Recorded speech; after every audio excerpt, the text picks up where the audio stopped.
Hi, I'm Emily. Welcome to or back to my channel.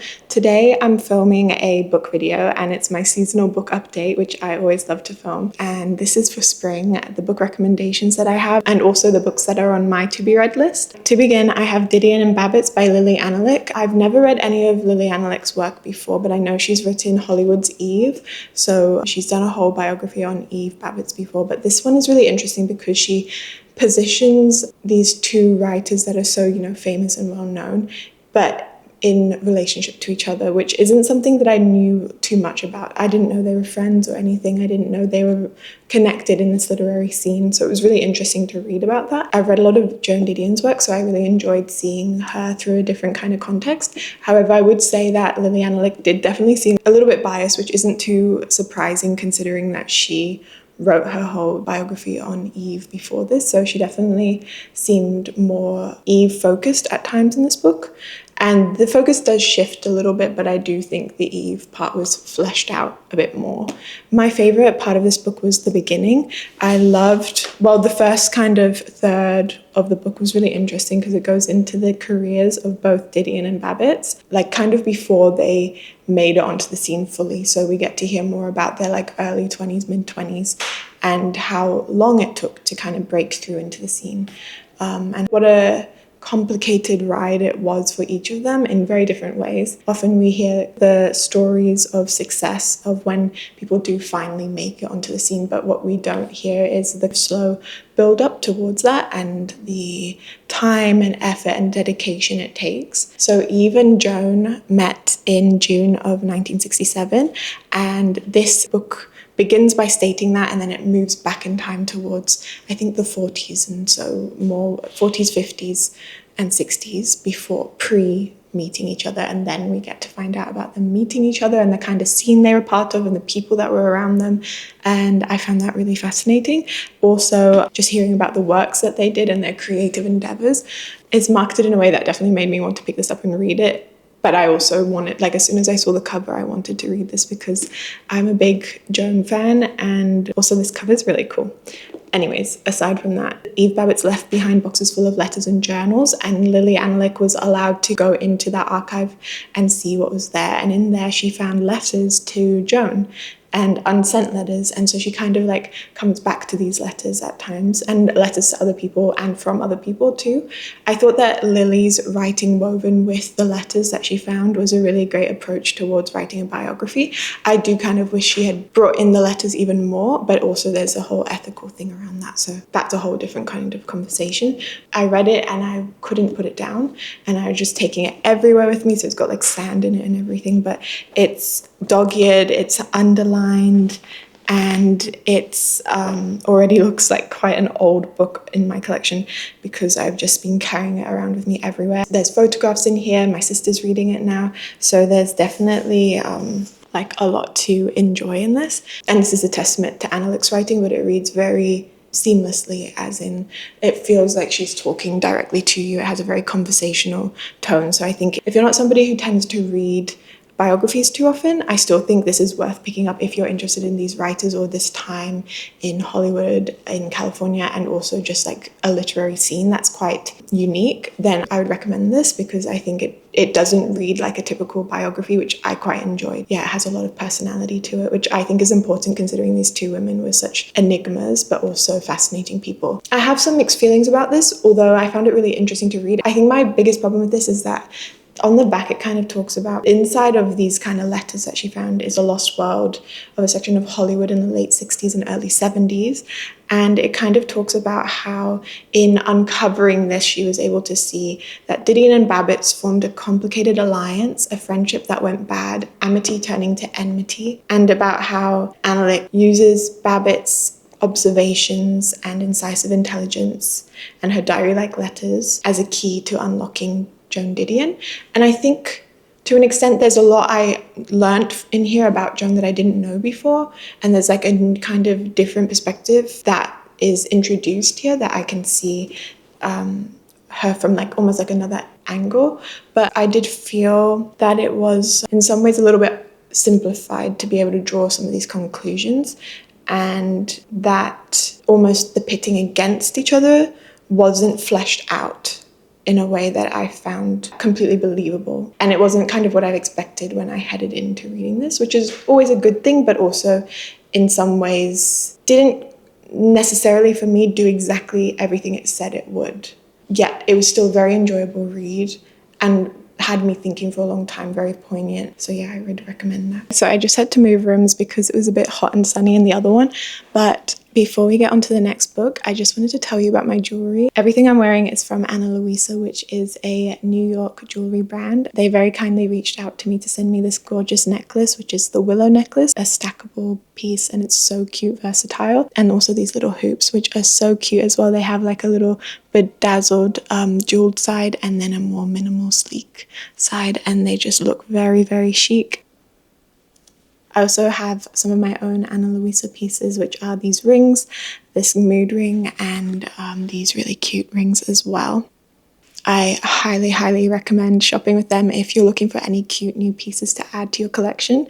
They also have a 2-year warranty on every item. Also, they're very affordable, starting at $39 US and going up from there. And they just have so many styles. They're very versatile. You can mix and match silver and gold like I do. And there's something for everyone there. Very, very cute and perfect for gifting as well. People have been asking me where all these pieces are from, and it's all Ana Luisa. So thank you so much to Ana Luisa for reaching out to me and for sending me these gorgeous pieces. I love them and I'll be wearing them for a very long time. So if you're watching and you would like some of your own Ana Luisa pieces, then I have a link for you at the top of my description box, and make sure to click that and have a look at all the pieces there. There's so many to choose from, and also they're all water resistant, so I go swimming with these on, and they're perfect at the beach and on holiday.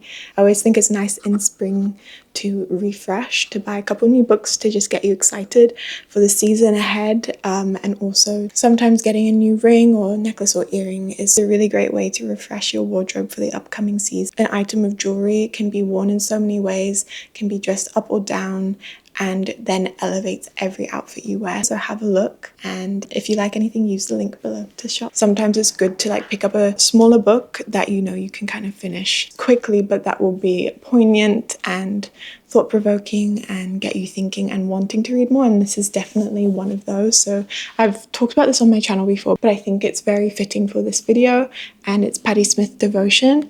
I really like this book. It's part of the Why I Write series. It's a novella mixed with non-fiction. So it's woven together, as in we read the short story that she's written about a girl in a rural area who's a skater, ice skater, and we read the story alongside reading about the process of writing it. We don't often get invited so deeply into a writer's own process, and I think Patti Smith's a really interesting author, very creative, very hybrid, and this is definitely showcasing that. It's not very long, but it doesn't feel short. You can definitely finish it quickly, but it sticks with you. It's a perfect read for right now if you're wanting some kind of inspiration. Yeah, it's really great for anyone who's a creative and inspiring writer, but it's also, even if you don't know too much about Patti Smith herself, if you haven't read any of her works before, I think this is a great way to start. I think it's a really great entry point. And also, it is partly non-fiction, similar to Didion and Babitz. It doesn't feel dry or heavy. It feels very much like alive, and like it flows so well off the page and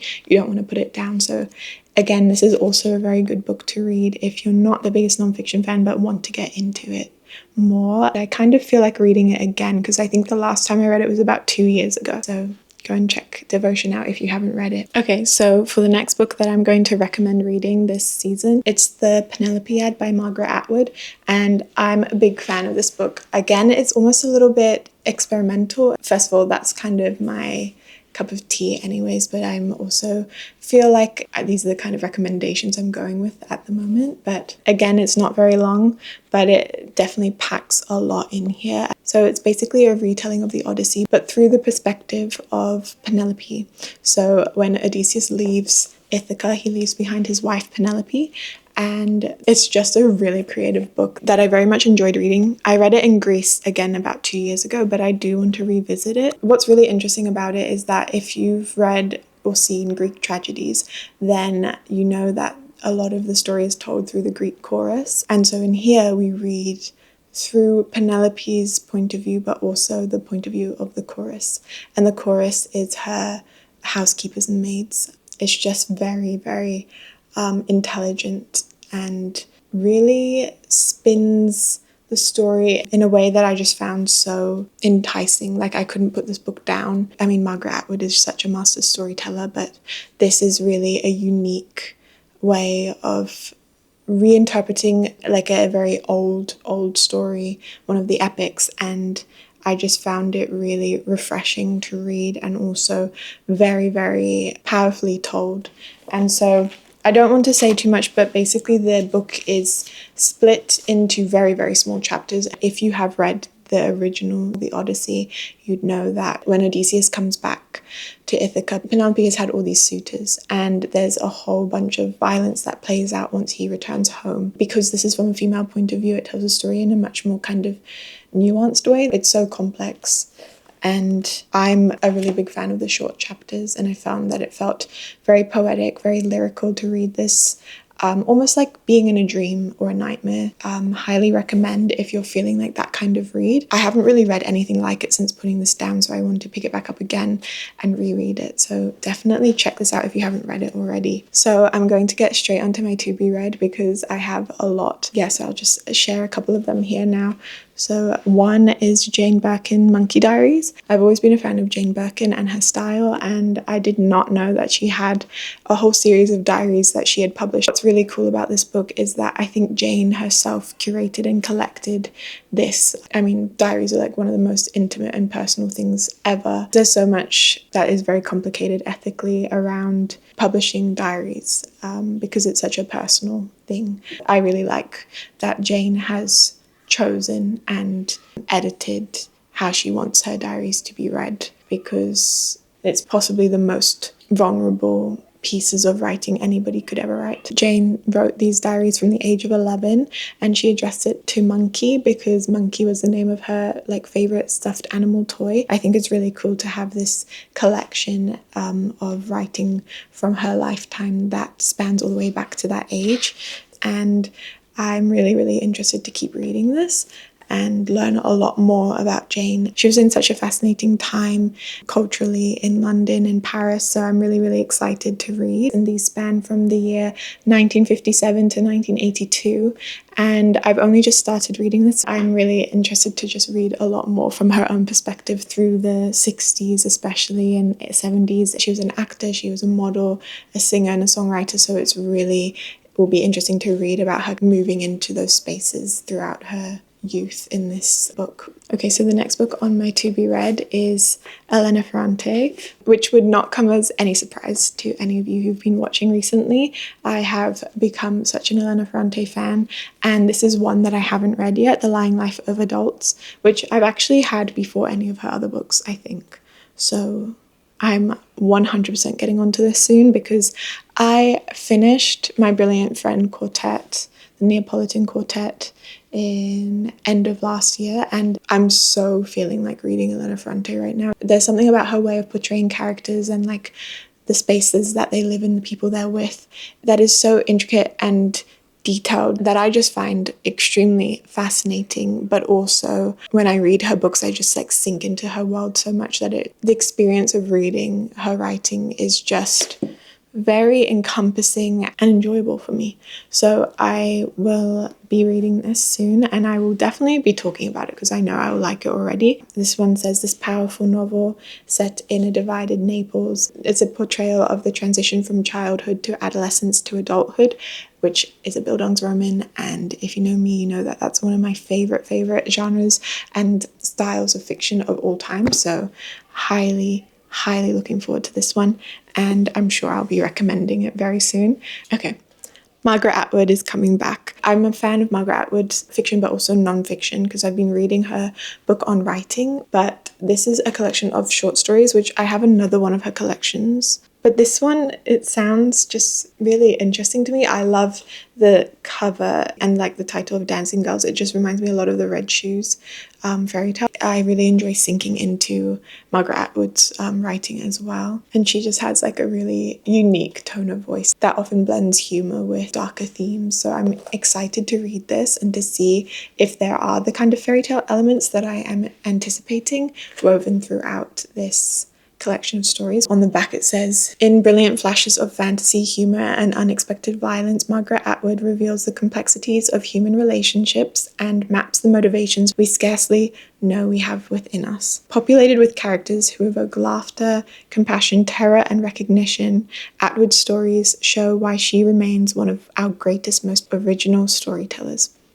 So I'm excited to read that. So this is my last book I'm going to be talking about. It's Near to the Wild Heart by Clarice Lispector. Her writing is very much a style and like voice that I am drawn to. Yeah, I'm glad I finally picked this up and I'm reading it now.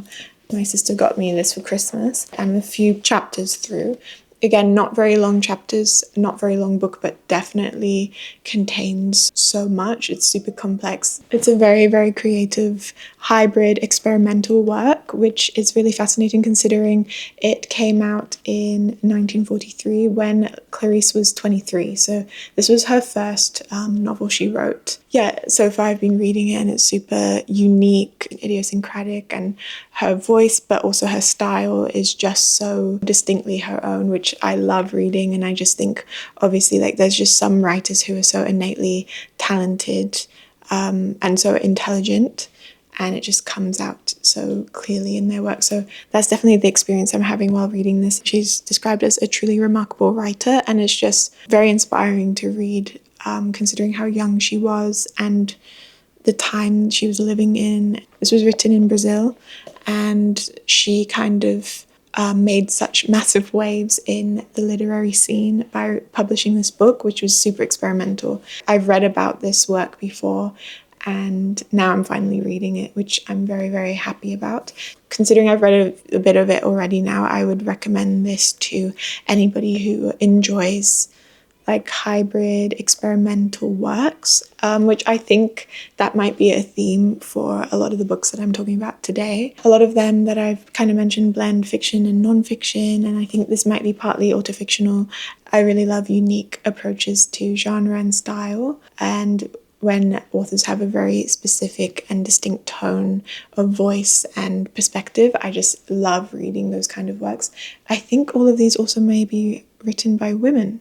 I don't think I noticed that when I created the list, but you know, it's Women's History Month, so I think that's pretty appropriate. And I also just love reading female writers, like in general. So yeah, March is Women's History Month and also marking the beginning of spring. So I think this is a great collection for my to be read for this month. And I hope you have found a book in this video that you might want to add to your TBR. If you also have any recommendations for me, please let me know in the comments. I always love seeing what you guys are reading, and you've given me some really, really great recommendations before, so I'm always on the lookout in the comment section to find my next book to read.